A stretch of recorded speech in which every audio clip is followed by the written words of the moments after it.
that's the thing that you see, if there is something that calls you, Esther realizes that this is the magic to Jerry's happy life. He just does what he wants to do. And there's enough of what he wants to do that's really meaningful to him that he just keeps himself in a really happy place. And so that's what we want for all of you. We want you to get to the place where you just do what you want to do. We want you to get to the place where, but just doing what you want to do sometimes involves making what you're doing be something that you want to do. In other words, you look at it in a way that aligns you.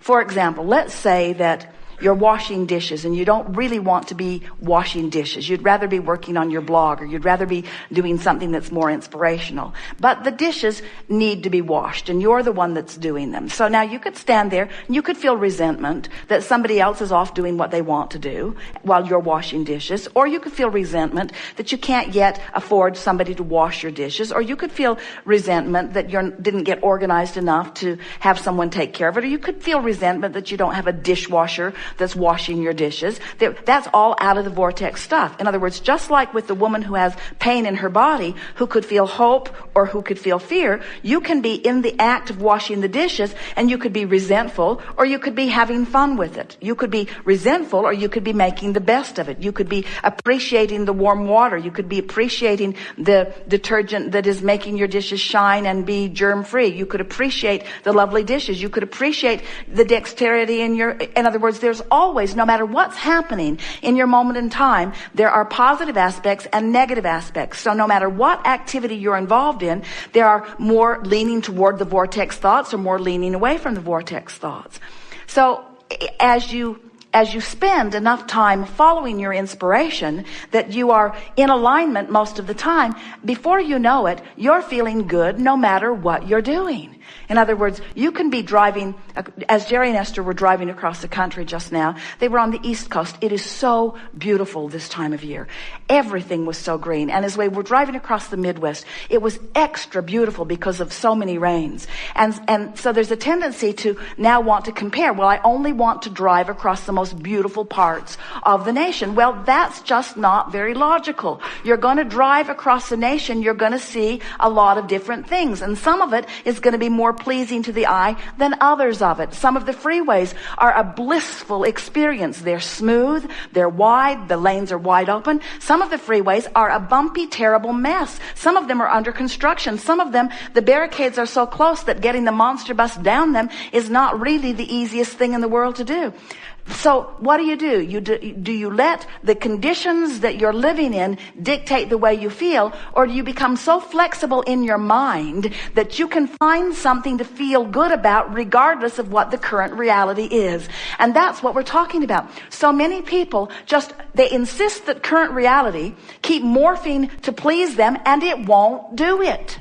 That's why the older you get, the more you complain. If you are expecting the current reality to morph to please you, you have to find the decision within yourself that you are going to find pleasing thoughts. You're going to follow your bliss. You're going to look for it, and sometimes you have to look harder for it than others. Sometimes you have to be more determined to find it than others. Sometimes it's just easy.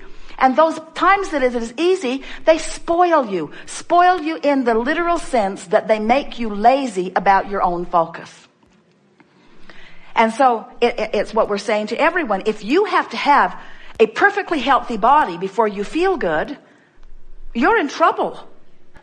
If you have to have every single meal you eat be perfect in every single way before you can be happy, you're not ever going to be happy. If your kids have to behave and be joyful in every moment, you're not ever going to be happy. In other words, you've got to give up the need to control the uncontrollable and discover your vibrational latitude to connect with your inner being, who is always joyful, who always loves, who always knows, who always understands your value, who always understands the value of others. You have to train yourself into that frequency. When it's easy, and if you train yourself and if you pay attention to it when it's easy and practice it when it's easy, it will never be hard for you again, you see. But you got to understand. You got to understand the laws of the universe. You got to understand vibration. You got to understand what your emotions mean, and you got to care. Most of all, you got to care how you feel. if we were standing in your physical shoes, we would make a decision. We would motivate ourselves even. We would say, I am not willing to put up with negative emotion, not for very long. I'm just not going to do it. Now, that doesn't get you anywhere, but it is a sort of decisive point. You start putting in things that feel good when you think about them. Okay. There's a distinction. There's a distinction because if you're putting in stuff that's missing, now you've messed up your creation box. Okay. Now it's needy.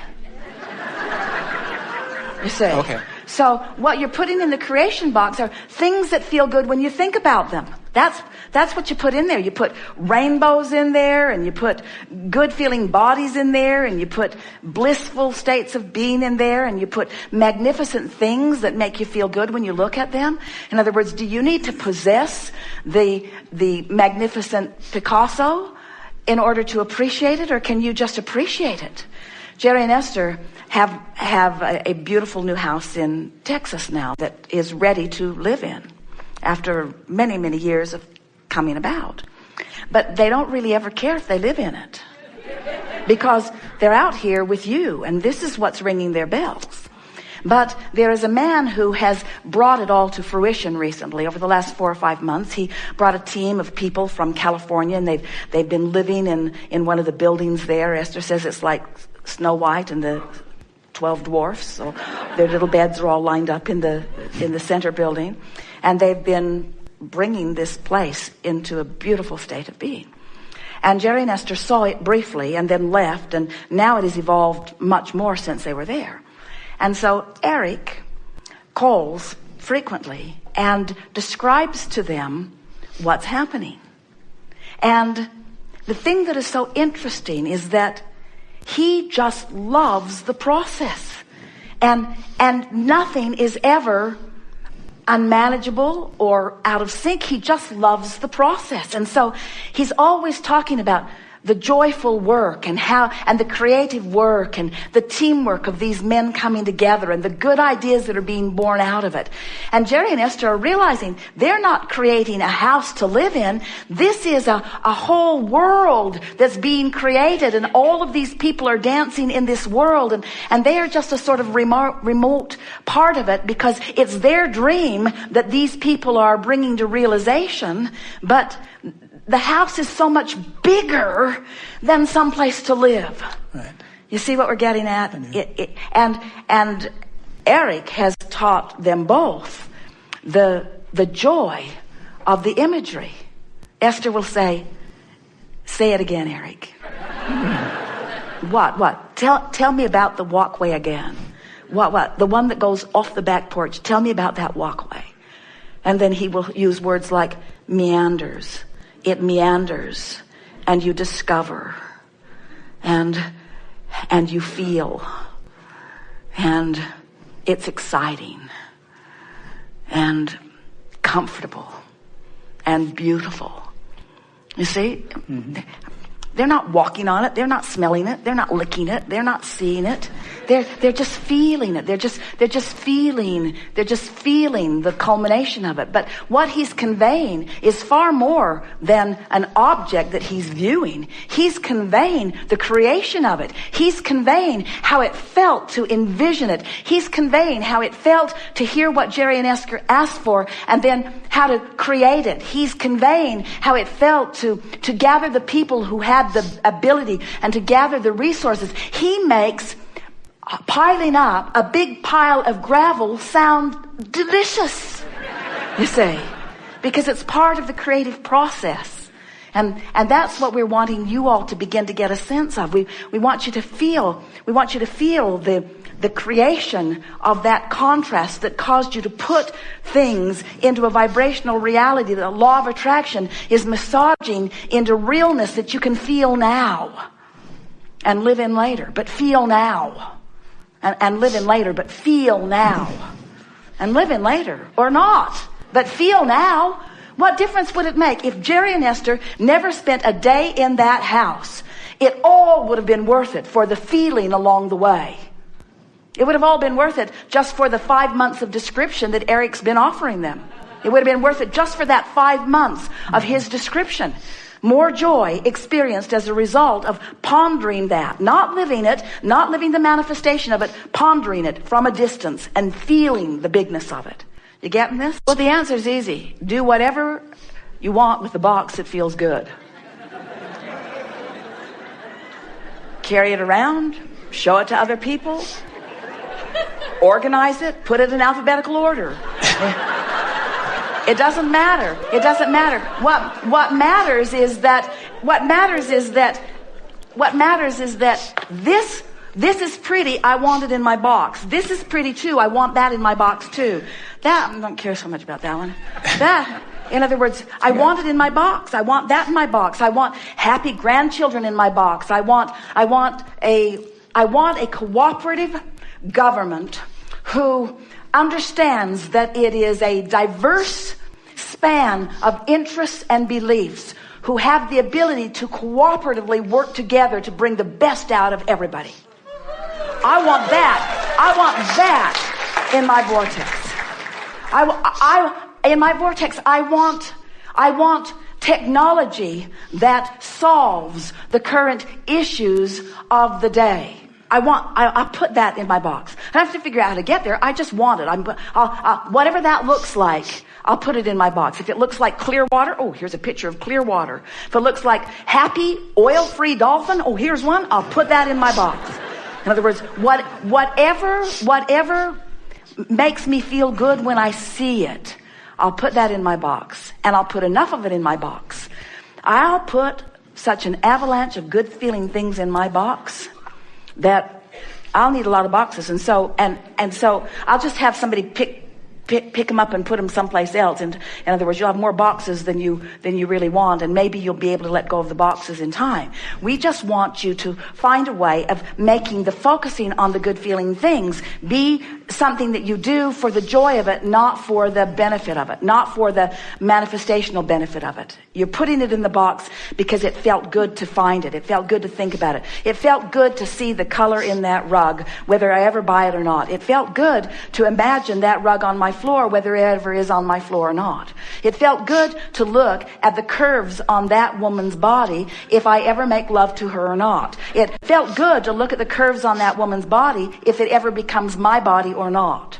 It felt good to see that blue sky if I never see a sky that blue or not. It feels good. It feels good, and that's why I do it. It feels good now. It feels good now in real time. I'm using this creation box as my excuse right now to see the world as Source sees it.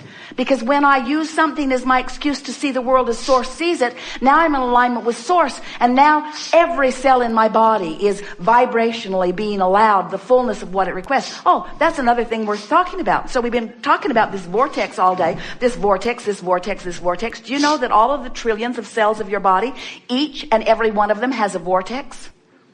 And so the cell gets a little out of whack because you ingested something, or you drank something, or you bumped up against some bacteria or something. And so the cell receives it, knows what it doesn't want, knows what it does want, throws it into the vortex. Do you know that you've got trillions of cells putting things into a vortex that is creating a physical body, a cellular body that is like your physical body? And that when you are doing things like playing creation box games, or having a massage and basking in the deliciousness of it, or looking for reasons to feel good, or playing the wouldn't it be nice if game, that you are offering no resistance whatsoever, and you are allowing each and every one of those beautiful little cells to live the dream reality that they have put there? Seriously, we're not kidding you. Your cells know how to create a perfect body. But if you're ornery, you're not letting them have the body that they've put into their vortex. And then you're sick, you see. But if you could get happy for a moment, you'd stop disallowing your cells their virtual reality experience, and you would be well immediately. That's what healing is. Healing is the lifting of resistance and the allowing of the alignment with the real experience that is in the vortex. Just for the next week, do the creation box and the book of positive aspects and transform your world. Just do it for the fun of doing it.